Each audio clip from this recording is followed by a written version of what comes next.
지난 2월 26일 코로나 백신 접종을 시작한 지 100여일 만에 누적 접종자 수 1,582만 건을 돌파하였습니다. 1차 접종률은 24.5%, 접종 완료율은 6.4%입니다. 오늘 중으로 상반기 1,300만 명 접종 목표를 채울 것으로 기대하고 있습니다. 1일 백신 접종자가 하루에만 85만 명을 기록하는 등 백신 접종은 순풍을 타고 있습니다. 백신 접종 효과로 인해 1일 확진자 수도 감소 양상입니다. 오늘 신규 확진자 수는 374명, 84일 만에 최소 수치를 기록했습니다. 이틀 연속 300명대를 유지하고 있습니다.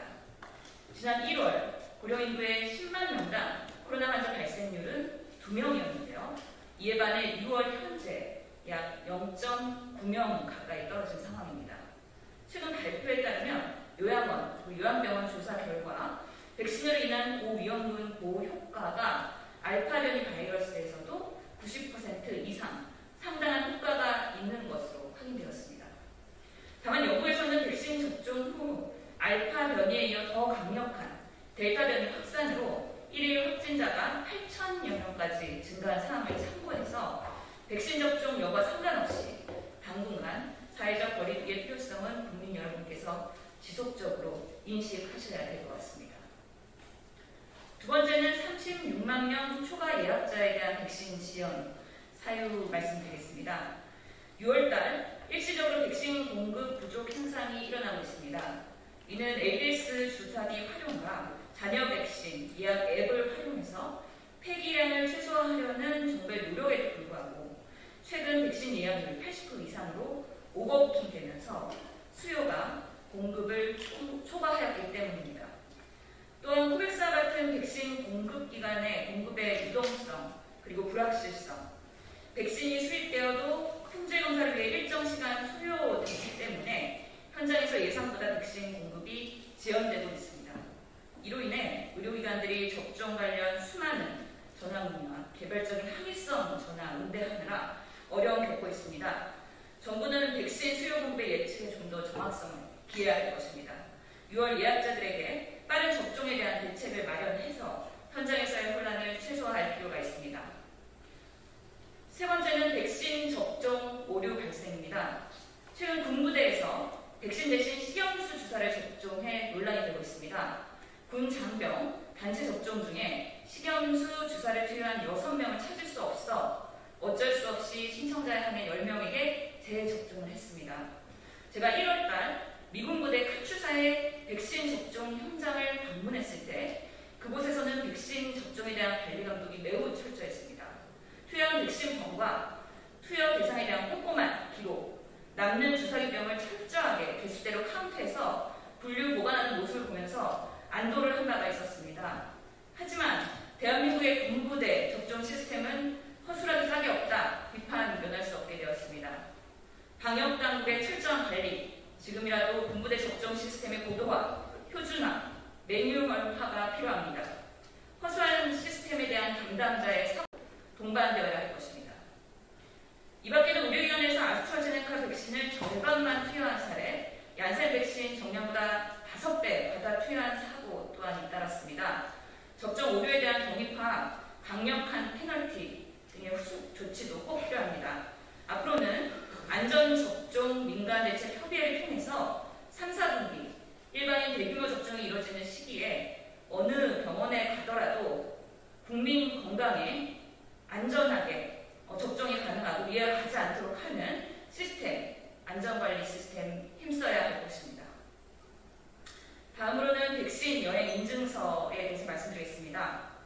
유럽 국가에서 확산되고 있는 백신 예방접종 증명서, 국내에도 빠르게 도입돼야 합니다. 현재 백신 여권 발급 준비가 끝난 국가는 불가리아, 크로아티아, 체코, 그리스, 덴마크, 폴란드 등이 있습니다. 7월부터 적용 예정이라고 합니다. 우리 정부도 7월부터 여행 안전 권역을 설정해 국제교류를 회복하는 트래블 버블 제도를 시행할 예정입니다.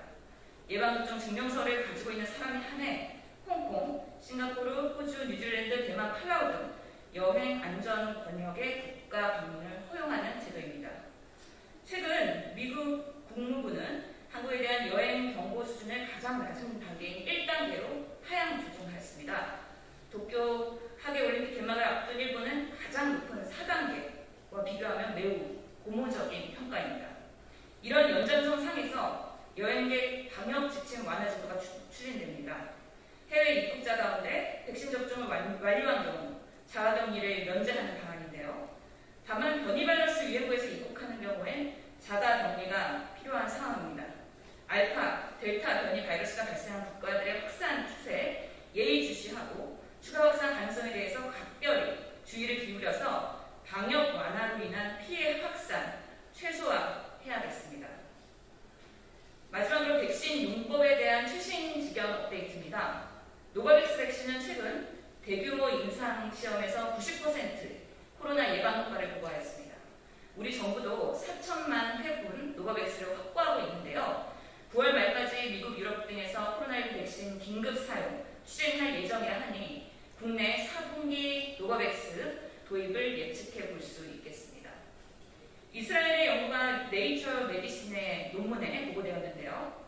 성인의 광범위한 예방접종은 예방접종 받지 않은 어린이를 보호하는 데 도움이 되고 지역사회에서 성인 접종 비율이 20%포인트 증가할 때마다 16세 미만의 백신 미접종 어린이들 감염 비율이 반절로 감소한다는 보고가 있었습니다. 실제로 어린이 접종에 대한 코로나 백신 연구도 진행되고 있습니다. 모더나는 12세에서 17세 백신 사용에 미국 FDA 신청을 진행 중이고요. 화이자, 모더나의 2세, 12세 미만 대상으로의 안전성, 효과성 연구가 진행되는 만큼 그 결과가 기대됩니다. 또한 하버드 의대에서 임산부에 대한 모더나 화이자 백신 접종 결과 효과성과 안전성을 확인하였다고 합니다.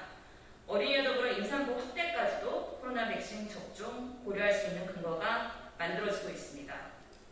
백신 교차 접종에 대해서 말씀드리겠습니다. 스페인 연구소에서 아스트라제네카 1차 접종 후 2차로 화이자를 맞은 그룹이 2차를 아스트라제네카를 맞은 그룹에 비해서 30배에서 40배 더 높은 면역 반응이 보고되었다고 합니다. 국내에서도 현재 1회 아스트라제네카, 2회 화이자에 대한 교차 접종 연구가 진행되고 있습니다. 또한 백신 접종 간격도 화이자 백신이 3주 간격인데요. 실제로 12주 간격으로 맞았을 때 3주 간격보다 3.5배의 항체 반응이 더 좋다는 연구 결과가 보고된 만큼 앞으로 우리 국가에서도 백신 접종 간격, 그리고 교차 접종, 그리고 접종의 다양성에 대한 연구와 스케줄을 확정할 필요가 있다라고 말씀드리겠습니다. 하반기에는 접종 스케줄이 변경될 가능성도 대비해야 되겠습니다. 이상으로 신현영의 5번째 코로나 브리핑 마치도록 하겠습니다. 감사합니다.